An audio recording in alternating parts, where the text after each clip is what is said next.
आप भारत सरकार की A, B, C कैटेगरी में देख लीजिए, आप यूनिवर्सिटी प्रोफेसर्स में देख लीजिए, सेंट्रल यूनिवर्सिटी या स्टेट यूनिवर्सिटीज में देख लीजिए, टीचर्स में नहीं आप स्टूडेंट्स में भी देख लीजिए, मगर खास तौर पे नौकरियों में मैं कहूंगा, क्योंकि नौकरियों का पूरा एक साइकिल पूरा हो चुका है। इस पूरे साइकिल को आप अब देख लीजिए, एक भी जगह नहीं है जहां की ओबीसी का कोटा पूरा हुआ। यानी कि जो लोग आज नौकरी में हैं, किसी भी पर्टिकुलर आप कैटेगरी में देख लीजिए, कहीं भी आपको एग्जिस्टिंग पोस्ट ऑक्यूपाई करने वालों में 27% ओबीसी नहीं मिली, जिसका मतलब है कि जो SC/ST कोटा के साथ हुआ था वही या उससे भी ज्यादा खतरनाक खेल ओबीसी कोटा के साथ।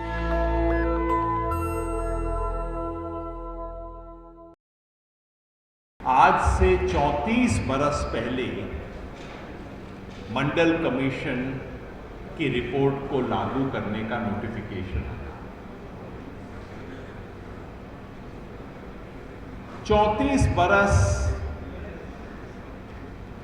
किसी भी नौकरी में पूरा एक पीढ़ी का बरस होता है। मतलब ये पीरियड है जिसके अंदर कोई व्यक्ति जो रिक्रूट होता है वो बाद में रिटायर भी हो जाता है। इसलिए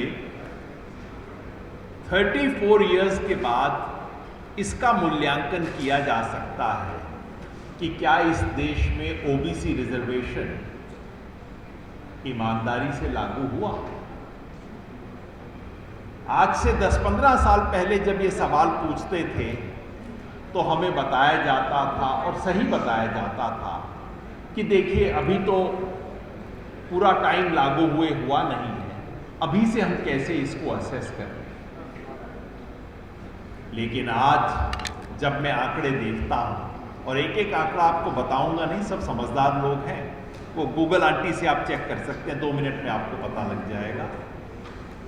आप भारत सरकार की A, B, C कैटेगरी में देख लीजिए, आप यूनिवर्सिटी प्रोफेसर्स में देख लीजिए, सेंट्रल यूनिवर्सिटी या स्टेट यूनिवर्सिटीज में देख लीजिए, टीचर्स में नहीं आप स्टूडेंट्स में भी देख लीजिए, मगर खास तौर पे नौकरियों में मैं कहूंगा, क्योंकि नौकरियों का पूरा एक साइकिल पूरा हो चुका है। इस पूरे साइकिल को आप अब देख लीजिए, एक भी जगह नहीं है जहां की ओबीसी का कोटा पूरा हुआ। यानी कि जो लोग आज नौकरी में हैं, किसी भी पर्टिकुलर आप कैटेगरी में देख लीजिए, कहीं भी आपको एग्जिस्टिंग पोस्ट ऑक्यूपाई करने वालों में 27% ओबीसी नहीं मिली, जिसका मतलब है कि जो SC/ST कोटा के साथ हुआ था वही या उससे भी ज्यादा खतरनाक खेल ओबीसी कोटा के साथ हुआ है। कल परसों कोई बनारस हिंदू यूनिवर्सिटी के व्यक्ति से मेरी बात हो रही थी, वो कह रहे थे, मैं पक्का जानता नहीं, मैं खुद वेरीफाई नहीं कर पाया हूं, लेकिन वो कह रहे थे कि नहीं, 2008 तक तो हमारे यहां कोई कोटा लागू ही नहीं हुआ था ओबीसी के लिए। मतलब इतने सालों तक ये खेल होते हैं। इसलिए जब हम ऐसे किसी मौके पे आते हैं तो हमारा उद्देश्य सिर्फ ये नहीं होना चाहिए कि हम बीपी मंडल जी को याद कर लें, वीपी सिंह जी को याद कर लें।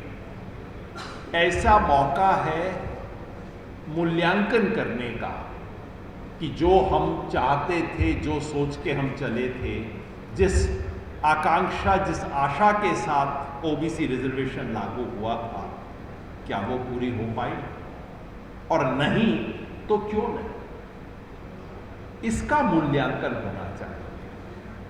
और इसका मूल्यांकन करने का एक बहुत बड़ा औजार है जाति जनगणना, जिसके बारे में मैं बात करना चाहता हूं। और आप सबको इस बात की भी बधाई कि आपने जातीय जनगणना पे आज की बात रखी।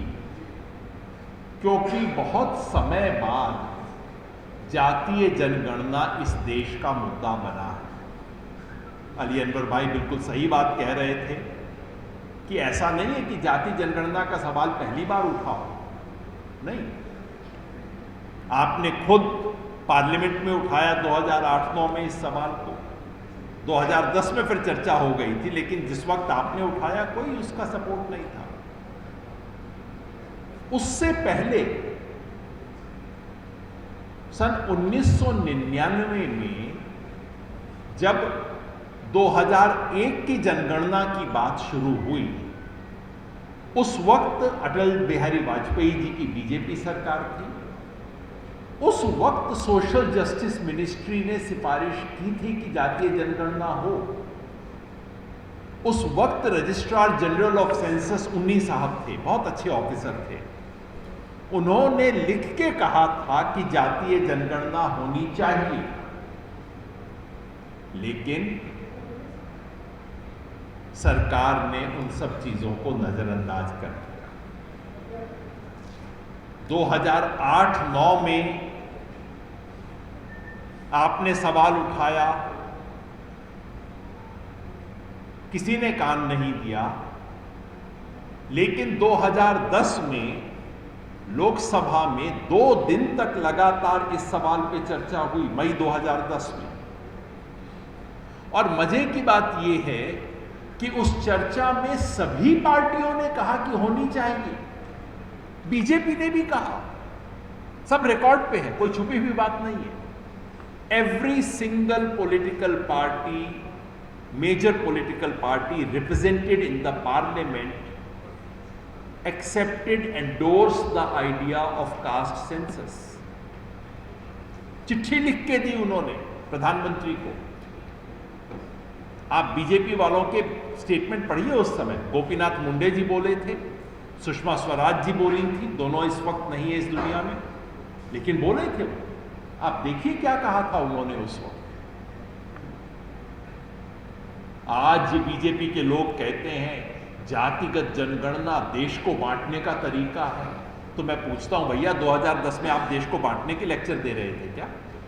2010 में बीजेपी देश को बांटने की चिट्ठी दे रही थी क्या? यही नहीं, 2018 में जब राजनाथ सिंह जी गृह मंत्री थे इस देश के, तो उन्होंने पार्लियामेंट में आश्वासन दिया था कि 2021 की जब जनगणना होगी तब SC ST के अलावा OBC की जनगणना भी होगी। उन्होंने कास्ट सेंसस शब्द का इस्तेमाल नहीं किया था, लेकिन उन्होंने कहा था कि OBC की जनगणना होगी। यही नहीं, इस सरकार के द्वारा अपॉइंट किया गया OBC कमीशन, जिसको SC BC कमीशन बोला जाता है, उसने लिख के कहा है कि होनी चाहिए। संसद की SC ST कमेटी ने लिख के कहा है कि जनगणना होनी चाहिए। देश की कई राज्य सरकारों ने लिख के कहा है होनी चाहिए। और यही नहीं, जब बिहार में जातीय जनगणना का सर्वे करवाया गया तो बिहार की बीजेपी ने कहा कि इसका श्रेय हमें जाता है। अब देखिए, मतलब पाखंड की हद देखिए इस देश में। बिहार में आप कहते हैं कि मैंने करवाया, मुझे श्रेय दो, और देश में आप कहते हैं इससे देश टूट जाएगा, ऐसा काम कभी मत करना है, देश तोड़ने वाले लोग। किस तरह की बातें इस देश में हो रही हैं। इसलिए बहुत अच्छा है, बहुत जरूरी है कि आपने जातीय जनगणना के सवाल पे ये बात रखी है यहाँ।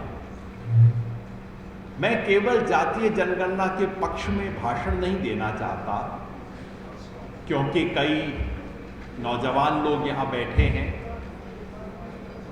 मैं चाहता हूं कि हम सब लोग जाएं तो कुछ समझदारी भी लेके जाएं। जब मैं ऐसे किसी हॉल को देखता हूं तो मेरे मन में उम्मीद बनती है कि इस बातचीत, इस कन्वेंशन के बाद 100, 200, 500 लोग इस बात को आगे हजारों लाखों लोगों तक पहुंचाएं। इसलिए मैं चाहता हूं कि एक बार बताऊं, माफ कीजिएगा मास्टर रहा हूं, थोड़ी सी आदत खराब है उसकी, लेकिन सिर्फ भाषण में आपको जोश दे के ताली पिटवा के चला जाऊं वो मेरा काम नहीं। मैं चाहता हूं दो चार चीज ऐसी बोल के जाऊं जिसे आगे आप जाके लोगों को बता सकें। So I want everyone to understand what is caste census and what it is not.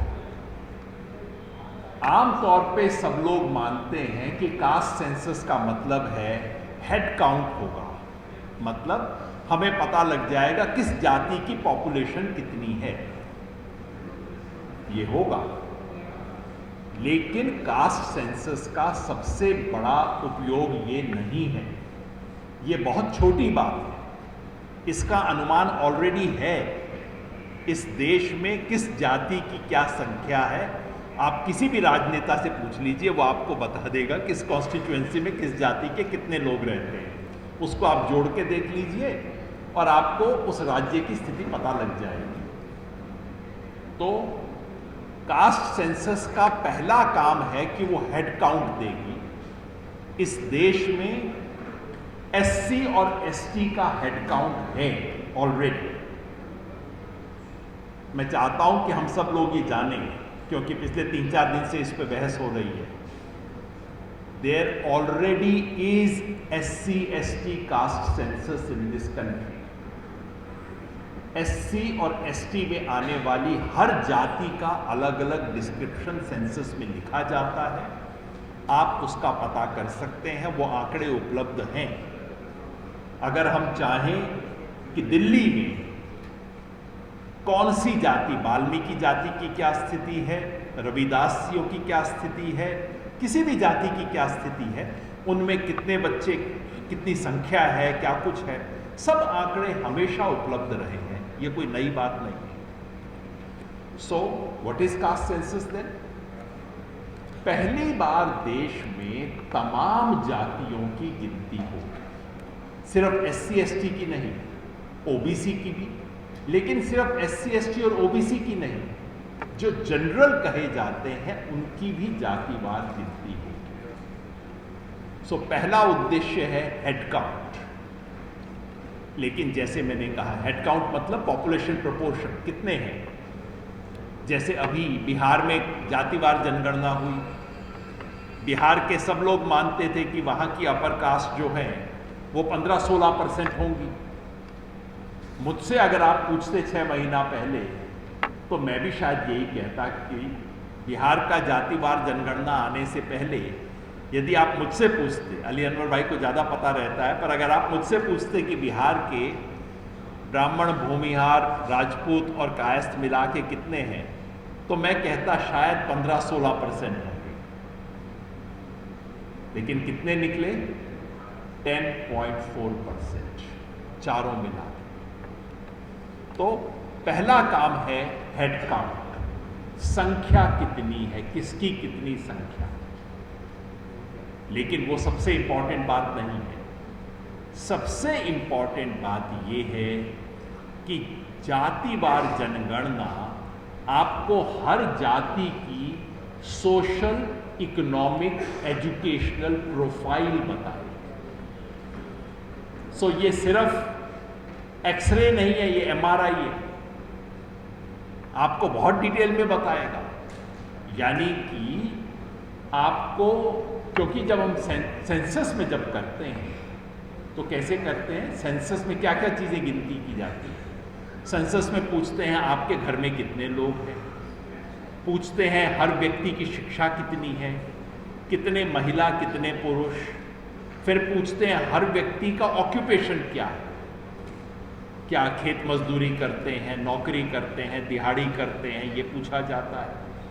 फिर पूछा जाता है कि घर कच्चा है कि पक्का है, घर में पीने का पानी नलके से आता है या बाहर से लाना पड़ता है, घर में बिजली है कि नहीं है, चूल्हा जलता है कि गैस से काम लिया। ये सब बातें सेंसस में रिकॉर्ड होती हैं।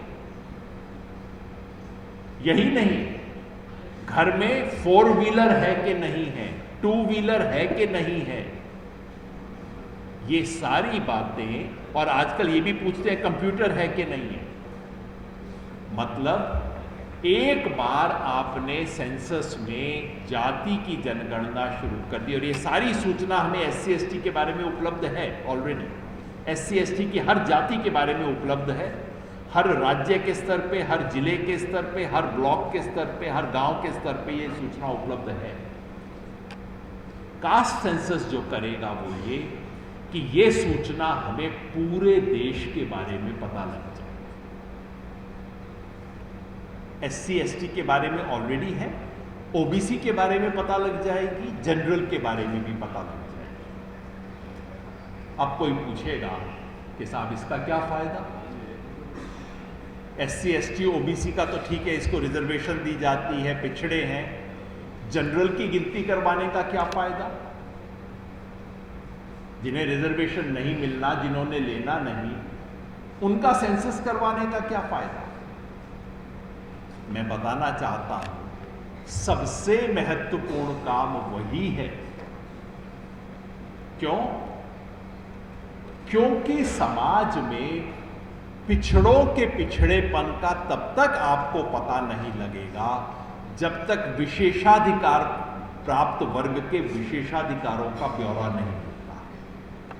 Unless you know the privilege of the privileged, you can never find out backwardness of the backward. और पूरी दुनिया में जो लोग ताकतवर होते हैं वो अपने प्रिविलेजेस के ऊपर पर्दा रखते हैं। जैसे इस देश में जो सबसे अमीर लोग होते हैं ना, जिसके घर में 2 AC लगे हुए होते हैं, जिसके पास एक कार होती है, बच्चों के पास मोटरसाइकिल होता है, उनसे पूछिए आप किस वर्ग से हैं, वो सब कहेंगे मिडिल क्लास से हैं साहब। ये मिडिल क्लास नामक जो विचित्र शब्द है, देश के टॉप 5-7% लोग अपने आप को मिडिल क्लास बताते हैं, क्योंकि दुनिया का कभी भी रूलिंग क्लास अपने विशेषाधिकारों पे पर्दा डाल के रखता है, और उस पर्दे को उठा देना सबसे क्रांतिकारी कदम होता है जब आप उसका पर्दा उठा देते हैं। वो गाना है ना, पर्दा जो उठ गया तो भेद खुल जाएगा। This is what caste census is.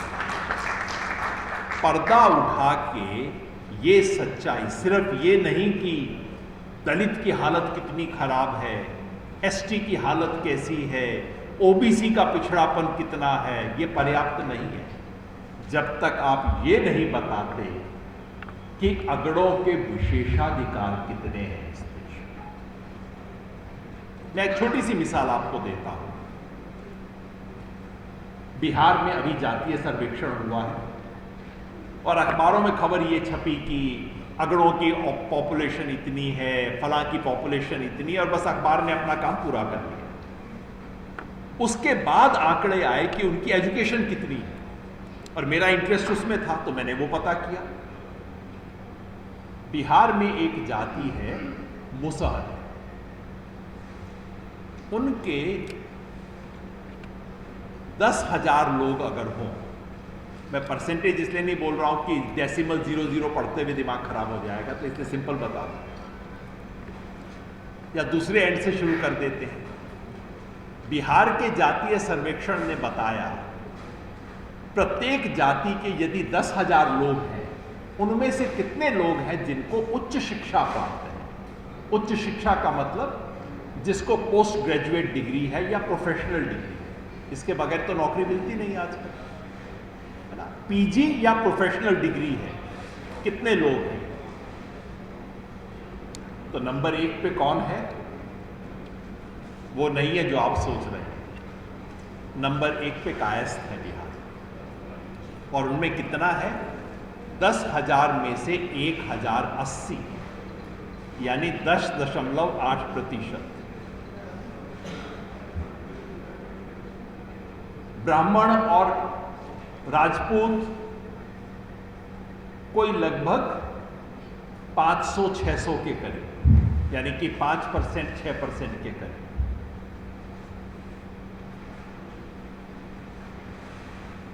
पिछड़े, ज्यादातर पिछड़ी जातियां 100 से नीचे, यानी कि 0.1% के करीब। और एक जाति है मुसहर, दलित की अति दलित जाति, उसमें कितने हैं? और याद रखिए ये सर्वे मैं आपको 100 साल पुराना नहीं बता रहा, पिछले साल जो सर्वे आया, 6 महीना पहले जो सर्वे बिहार में आया, वो उसके आंकड़े बता रहा हूं। 10,000 में से एक मुसहर है जिसकी या तो पीजी या प्रोफेशनल डिग्री। आज की स्थिति है इस देश की। अब आप देखिए, अगर मैं कहता कि मुसहर की 10,000 में से एक है, हम कहते हाय हाय बुरी है स्थिति, थोड़ा अच्छी होनी चाहिए। लेकिन जब मैं कहता हूं इधर एक और उधर 1080, तब आपको पता लगता है स्थिति इस देश की क्या है। इसलिए कास्ट सेंसस जरूरी, इसका उद्घाटन करने के लिए, इस सच्चाई को देश के सामने रखने के लिए कास्ट सेंसस जरूरी। और जब मैं कास्ट सेंसस का कहता हूं तो मैं सिर्फ सेंसस ऑफ इंडिया का कास्ट सेंसस की बात नहीं कर रहा हूं, मैं तो चाहता हूं उससे आगे जाएं। हमारे कई गंभीर साथी हैं, आप एमएलए साहब भी हैं, देश के अग्रणी पॉलिसी मेकर्स हैं। सिर्फ सेंसस ऑफ इंडिया वाला सेंसस की जरूरत नहीं है, वो तो होगा ही होगा। इसके अलावा ये भी सेंसस कीजिए कि इस देश की उच्च शिक्षण संस्थाओं में किस जाति के कितने लोग पढ़ रहे हैं, पिछले 5-7 साल से आना शुरू हुआ है। इसका भी सेंसस कीजिए कि इस देश की कितनी जमीन किसके पास है। इसका भी सेंसस कीजिए कि इस देश की बड़ी बड़ी कंपनियों के मालिक कौन है। इसका भी सेंसस कीजिए कि इस देश के जज कौन है, इस देश के पत्रकार कौन है, इस देश के इंटेलेक्चुअल कौन है। सच्चाई सामने आ जाएगी। पहली बात सुन के बुरी लगेगी, थोड़ा कड़वाहट आएगी, मगर कोई बात नहीं, सच का सामना करने में कड़वाहट आती है कई बार। एक बार टेलीविजन स्टूडियो में मैं था, आज से 20 साल पहले की बात है। आरक्षण पे बहस चल रही थी, घमासान, अरे साहब आरक्षण से मेरिट खत्म हो जाएगी, और किसी ने फड़कता हुआ सा डायलॉग बोल दिया, मेरिट की हत्या, और स्टूडियो में तालियां बजने लग गई क्योंकि काफी लोग आए थे सुनने के लिए। सो मैंने कहा जी बाकी चर्चा बाद में करेंगे, इनका जवाब मैं बाद में दूंगा, पर ये जो 100 लोग स्टूडियो में बैठे हैं ना, पहले इनका सेंसस करवा दीजिए, ये कौन बैठे हैं। उन्होंने कहा नहीं ऐसे थोड़ी होता है। मैंने कहा नहीं जी ऐसे ही होता है, मैं पहले तो ये पता करूंगा, बाद में कुछ और बात होगी। और मैंने हाथ उठवा दिए, मैंने कहा आप में से जो भी SC ST OBC हैं कृपया अपना हाथ उठा दीजिए। पता लगा उन 100 में से 10 भी नहीं थे SC ST OBC। मैंने कहा आप तो पता लग गया ना तालियां कहां से आ रही हैं, सच्चाई आपको पता लग गई। तो इस देश की इस सच्चाई का उद्घाटन होना चाहिए। इसके लिए OBC जनगणना, इसके लिए कास्ट सेंसस की आवश्यकता है। कई बातें कही जाएंगी, ये कहा जाएगा अरे बाबा रे 1930 के बाद कभी नहीं हुआ, कैसे हो जाएगा। मैं कहता हूं केवल और केवल आज का जो सेंसस होता है, सेंसस की क्वेश्चनेयर जो होती है, जो किसी मास्टर जी को, टीचर को दी जाती है, घर में जाओ भर के ले आओ, उसमें सिर्फ एक कॉलम और ऐड करना है, कुछ भी एडिशनल काम नहीं है इसके, 0 एक्स्ट्रा खर्चा है इसके अंदर। जातियों की लिस्ट कहां से मिलेगी? मैं कहता हूं वो लिस्ट आपको 1931 में मिल जाएगी, और अगर 1931 से आपका काम न चले तो एंथ्रोपोलॉजिकल सर्वे ऑफ इंडिया ने 90 वॉल्यूम की एक किताब बनाई है, पीपल ऑफ इंडिया, जिसमें इस देश की हर जाति के बारे में 10-10 पेज का खुलासा है। आप भारत सरकार का एंथ्रोपोलॉजिकल सर्वे ऑफ इंडिया पढ़ के देखिए कि आपको मिल जाएगी लिस्ट वहां। कहते हैं पैसा बहुत बड़ा कठिन काम है।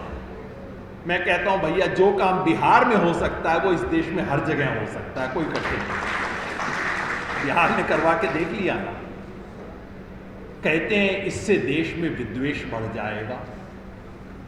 मैं कहता हूं इस देश में इतने सालों से भाषा का सेंसस हो रहा है, धर्म का सेंसस हो रहा है। सेंसस ऑफ इंडिया में धर्म रिकॉर्ड किया जाता है, रिलीजन।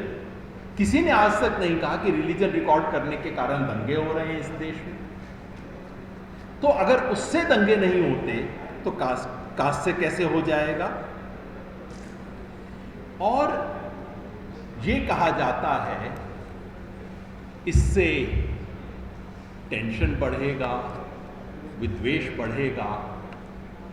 मैं इतना कहता हूं, हो सकता है अगर आप इसको मुद्दा बनाएंगे तो हो सकता है बढ़ जाए, लेकिन अगर आप चुपचाप इसको जल्दी से करवा देंगे तो कोई नहीं बढ़ेगा।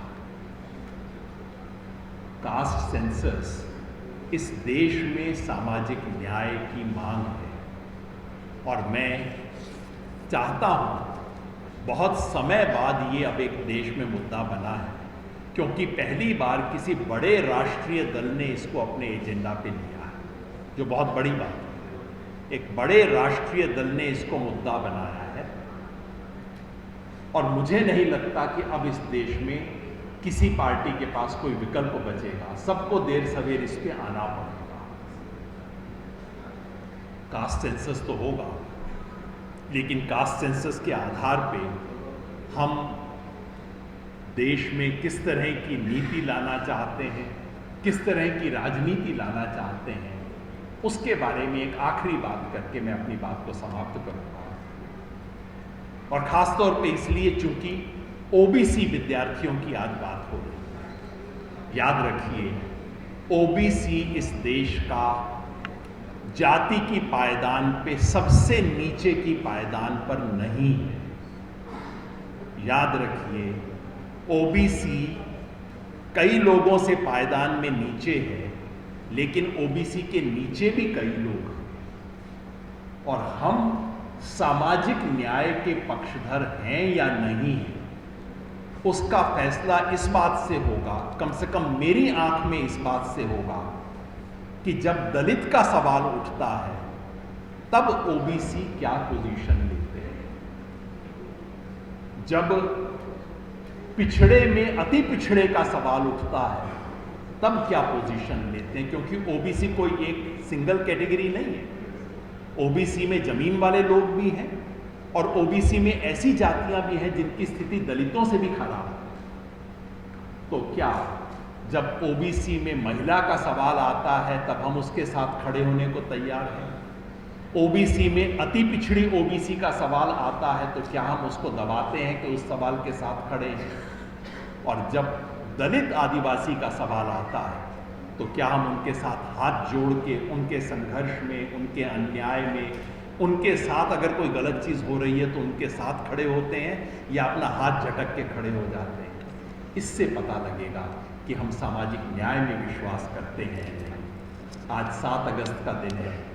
ये दिन मंडल कमीशन को याद करने का दिन है और मंडल कमीशन के बहाने सामाजिक न्याय की जो विरासत है इस देश में, उसे याद करने का दिन है। नेशनल दस्तक की आपसे गुजारिश है कि अगर इसको बचाना चाहते हैं तो नेशनल दस्तक को सब्सक्राइब करने के लिए रेड कलर के सब्सक्राइब बटन को दबाएं, फिर बेल आइकन की घंटी दबाएं। नेशनल दस्तक को बचाने के लिए बहुत जरूरी है कि हर खबर को शेयर करें, लाइक करें, कमेंट जरूर करें।